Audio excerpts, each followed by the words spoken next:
Hey guys, welcome back to the Ask for Speed channel. I'm Jason Speed here at the AutoNation USA in Wesley Chapel, bringing you another episode of Speed's Pre-Owned Reviews. And today we're looking at a vehicle that can stretch a dollar better than grandma with coupons. And speaking of stretching dollar, this is also the least expensive vehicle we have in inventory currently. I'm talking about the 2011 Ford Fiesta SES.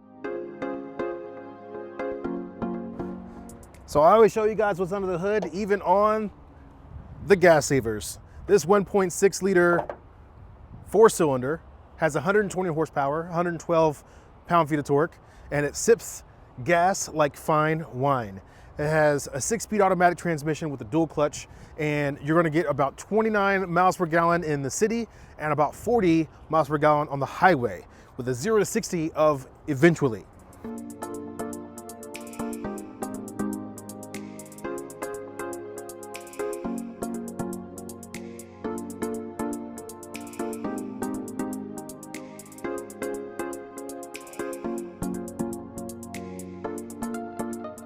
All right, so let's take a look at the exterior.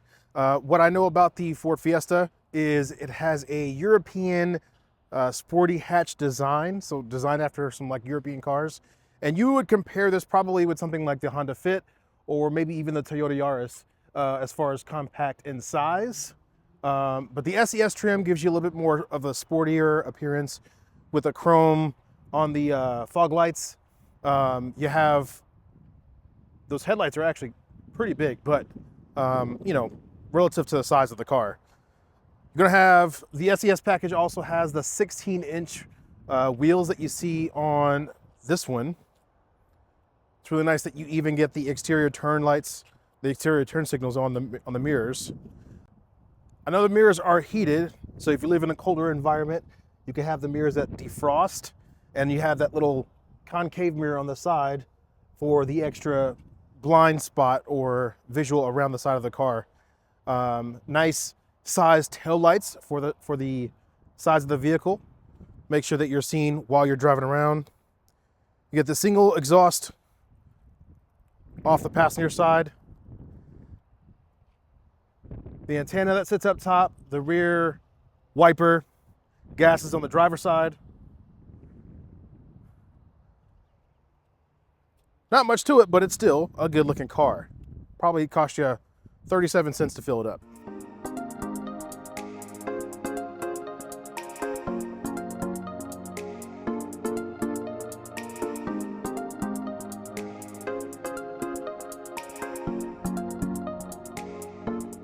So this is the point of view sitting inside the driver's seat. You can see, I'll show you left to right. You can see how that concave mirror looks on the mirror there, so you can see more of what is in your blind spot.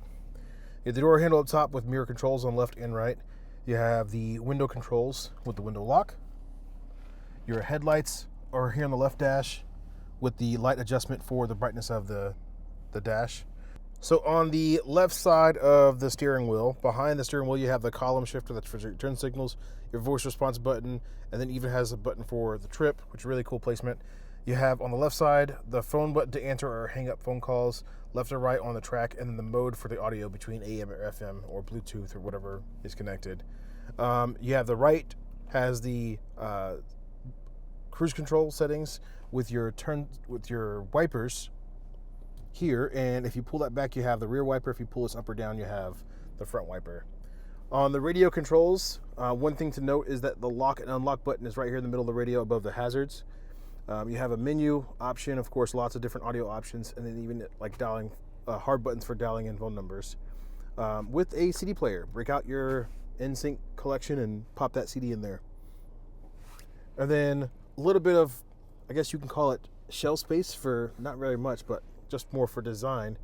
Nice 360 rotation vents you can turn any way you want and have that airflow. That's really nice on the passenger side. And then the larger vents here in the middle. And then up top, you do have just the dome lights that you can press the button, right? And those look like they're directional, so you can move them anywhere you like for that kind of spotlight. And then down below, you have your large AC controls. So the fan, you can turn it up or down. You have your AC mode, and then the temperature. And of course, your gear shift. What is really nice about a 2011 is that it does have not only the aux plug but the USB, so you can still have a space to charging your phone. Cup holders in the console. There's actually lots of cup holders in here. 1, 2, 3, one in the door, so that's 5 in just the front. So plenty of space. Now, I'm not going to try and get back here because this is a fairly small seat. However, there's still plenty of room for if you have car seats, young children, or anyone who doesn't need a whole lot of rear seat space, unless you have the ability to move these seats up or enough room to move these seats up and still be comfortable driving or sitting in the front seat. Then you get a little more space. I'm 6 foot, pushing almost 300 pounds, so I'm not going to try and get back here myself. But there is enough space for someone who is much smaller. So as I open up the rear hatch area to get a glimpse of what kind of space you have, it is a manual lift gate. And I'm going to put the camera in here so you can see, but I'm going to talk about it first. So you do have the cover that will come off these hooks, but it's more of like a privacy screen that lifts with the lift gate. And it's nice that you can take it off in case you have something that you need to stack in and higher than where that cover goes. The space does go down pretty deep, and then under that you do have a full, well, I would say a full-size spare because this is a small wheel, but you do have a donut spare tire in here as well. The seats do fold down in the 60/40, so that's nice that you still get that seating arrangement. But there's a fair amount of space for what this car has to offer in whatever you need. Golf bags, sure. If you are going to the golf club in the Ford Fiesta, then this is the car for you. Going to test drive the Ford Fiesta. I don't expect this to be a powerhouse by any means with only 120 horsepower. It's not meant to be a race car. It's not meant to be, this extravagant vehicle. It is a vehicle that's going to get you from point A to point B. With it being the least expensive vehicle in the lot, it's going to give you a very budget-conscious option for someone who's looking for the first car, going back and forth to school from college, looking for the right now car until you fix your financial situation, tax return money, anything like that. You need an extra vehicle in the house, just a temporary solution.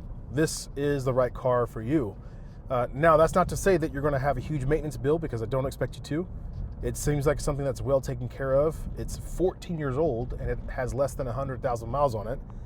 And again, this is going to be a car that you can rely on if you are just looking for something very, very inexpensive. Now, with it only having 100,000 miles on it, the national average is 15,000 miles per year. So obviously that is well under the national average, but it feels good. It doesn't give me any kind of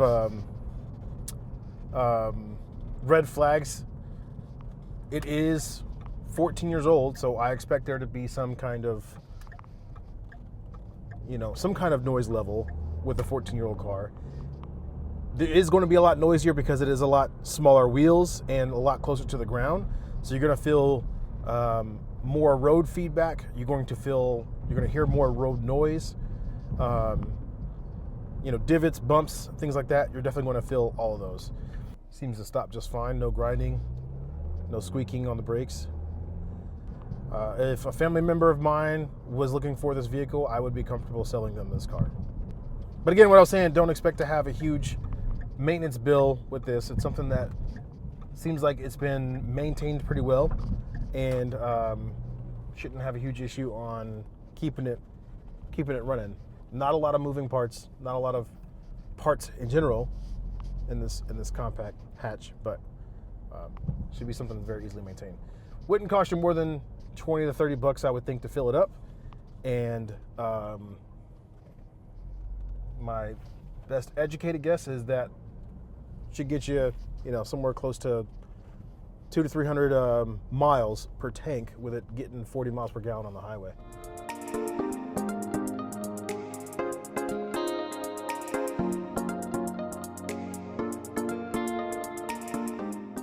Thank you guys so much for watching the video and staying till the end. Of course, with this compact hatch being the same size as one of my drones, it's not very much to show, but with it packing that much of a punch, it is a great value. It's available here right now at the AutoNation USA in Wesley Chapel. If you're interested, please reach out to me and let's set up a time for you to come in and test drive and see if this is the vehicle that's right for you. Thank you so much for watching again. Please like and subscribe to the channel. That would exponentially help me out and help the channel grow. And we'll see you guys in the next Speed Pre-Owned reviews.